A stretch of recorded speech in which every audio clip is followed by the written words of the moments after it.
Hi, I'm Dave. Welcome to the channel. In this video, something a little bit different. I'm going to build a drag car.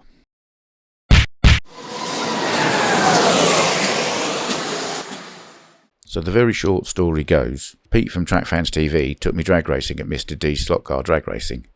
And I liked it, so I said to Mr. D, sell me a kit of parts so I can build one of these please, because I was interested as much in the building process as the racing of it. So a kit includes 2 different sizes of stainless steel tubing, that really nice set of wheels there, a thing that is loosely referred to as a chassis kit, which is a couple of U-shaped brackets, a tongue for the guide, and a motor bracket. This bag has got the wheelie bars in it, some braids, crown gear, you know, usual things, guide. There's 2 extra bits of tubing there for mounting the body to the chassis. This is an Outlaw motor. I'd love to tell you lots of wonderful things about the spec of this motor, but I don't know. And there's some wiring. Literally, I said, Steve, give me a kit so I can build one. And I'm guessing he gave me all the good bits. And the body I'm going to put on here, I thought, let's have a JDM drag car. Why not? That'd be a bit different. So this is an old school Toyota Corona. And I like this kit because it's got a massive chin spoiler and ridiculous side skirts. And I thought, yeah, that's really quite drag car-y. Tools wise, you're going to need a soldering iron, some flux, but not that flux, ignore that flux, some solder, a selection of tools to cut, bend and generally shape wire, something to measure with, and a jig to build it on. Now, apologies to old school scratch builders, you know this stuff, but this is a jeweler's soldering block. It's made of some kind of ceramic. You can get them off eBay, they're really quite cheap, and it has a set of holes, as you can see, a honeycomb pattern of holes, into which you place these steel pins. These pins come with a taper on them, so they're very pointy at one end and very fat at the other, and there's a nice conical taper on them, so you can fit them into the holes in this soldering block in a straight line and pin things together and then solder them afterwards. There you are, you get the idea with that. There is one final critical component to all of this, which is coffee, ideally in a magnetic racing mug, which you can get off their website. It's going to be a long one, we're going to need several coffees here. Now you're thinking, why have you got 2 of those pin boards, Dave? Well, if I was building a 132 slot car, we'd be fine. But drag cars are 124, so we need 2. And because they're nicely accurately made, and I've already checked this, don't worry. If you do that, all the holes do line up, so you can just make one big jig out of 2 small jigs. And here is a demonstration of things pinned into place. There's the guide tongue. Eventually we'll put the motor bracket on the back there. So these 2 steel tubes, give them a bit of a rough up, put some flux on them, but not that flux. A couple of bits of solder either side there to solder the tubes to the tongue. Ta-da! Now, as I was saying, not this flux. I started off with the wrong flux. There is a very specific, available from AB Slot Sport in the UK, stainless steel flux for this job. And if you use that, your soldering joints don't look like bird crap. Now, I've measured and marked where I think the axles should appear on the 2 rails. And then the regulations are the wheelie bars must be no longer than 5 inches past the back axle. So I've marked that point as well. And then the next step will be to take one of those horseshoe shaped brackets that came with the kit and solder it on the back end, and then that will be where the wheelie bars sit, where I have marked it on the rails. So here it is jigged up. There's one of those little horseshoe shaped brackets. That one is used for the front to support the front axle when we get to that point. The other one goes at the back there, as you can see. So again, solder that in either side, and then just need to trim those 2 pieces of tube off afterwards. And again, I had the wrong flux for my solder at this point, so it was a bit of an effort. What you need is definitely the AB Slot Sport flux. As you'll see very soon, it makes life a lot better. So the next thing to do is take the motor bracket, and there's 2 brass bushings that need to go in to hold the axle in place. So they need to be soldered in, and then after that push the axle through so that everything is in place. I'll come back in a second with that. And so here we are. Bushings are soldered in. If I wasn't squeezing that motor bracket together, you'd be able to see that, there we are. The axle does move freely. So now the next thing to do is line the axle up with the marks that were already made on those bits of tube so that the axle is where it needs to be as we have marked. Then use the pins again just to hold that in, so we will know that that axle is at 90 degrees to the chassis as it's supposed to be.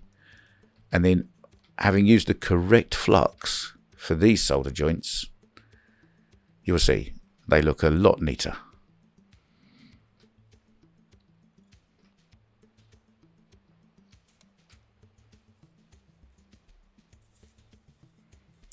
So then, 2 pieces of wire, which also come in the kit, thanks to Mr. D, with hooks in the end, and they hook through those eyelets on the end of the motor bracket.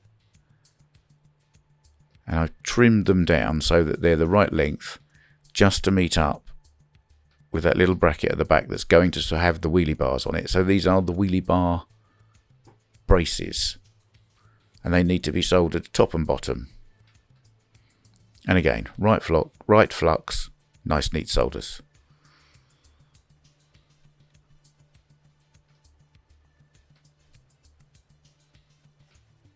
So I'm now going to push one of those 2 spare body mounting tubes that came with the kit through the 2 holes in the motor bracket.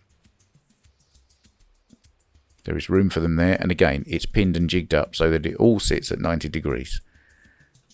Now this second tube that we're putting in here, that looks a bit like an axle, is going to touch the body shell at either side and become the body mount. So it needs to be firstly soldered in pretty much centrally, so give it a measure, bit of a tap, make sure it's all in the right place, and then again solder that together.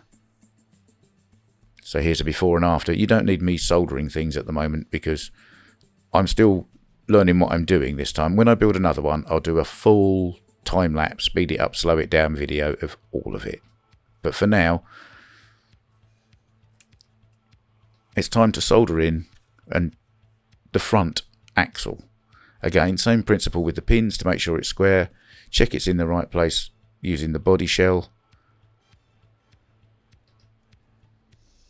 And I've put the wheels on and mounted those as well. There's a little kind of brass retainer that goes on the axle tube. And then you put the wheel on, and then you put just a standard sewing pin in the end of the tube with a slight kink in it, and that will hold the wheel in. It's not going to do lateral force, it doesn't matter. Right, a fresh cup of coffee. This bit takes a long time. Getting the body mounted in the right place on the chassis.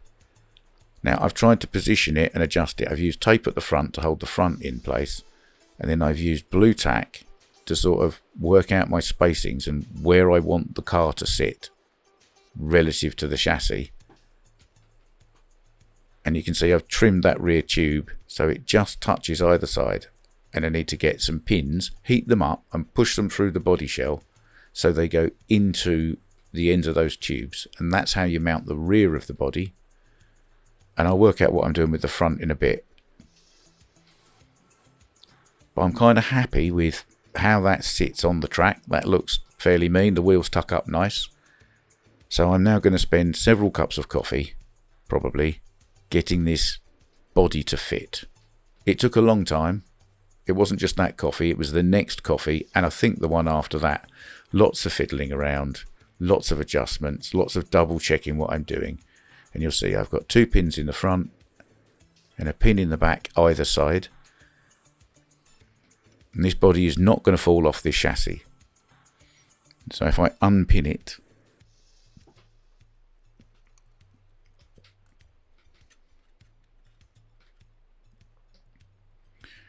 You can see I've made a few little bits of clearancing for the front of my body mounts.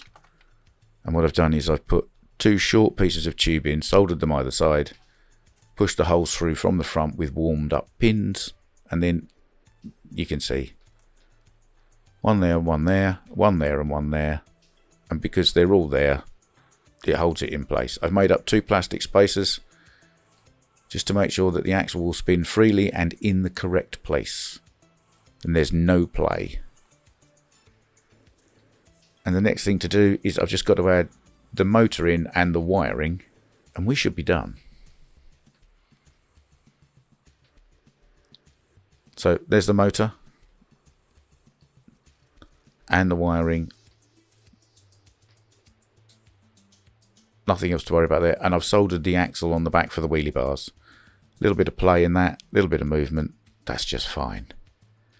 And if I put it on the track, it seems, and this is my track, not the drag strip,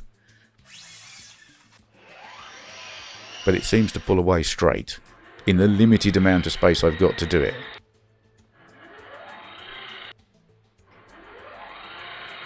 So there we are. This is a car that is built in theory, and as you can see, I've just smashed a bit of white paint over the top of it at the moment, just because I need a base to start with. So this car is built and it functions. Hopefully it will go in a straight line along Mr. D's drag strip at UK Slotfest in a couple of weeks' time. Between now and then, I have to paint it and have to assemble all the other bits like the glass and the lights and the chrome bits, you know, the decorations.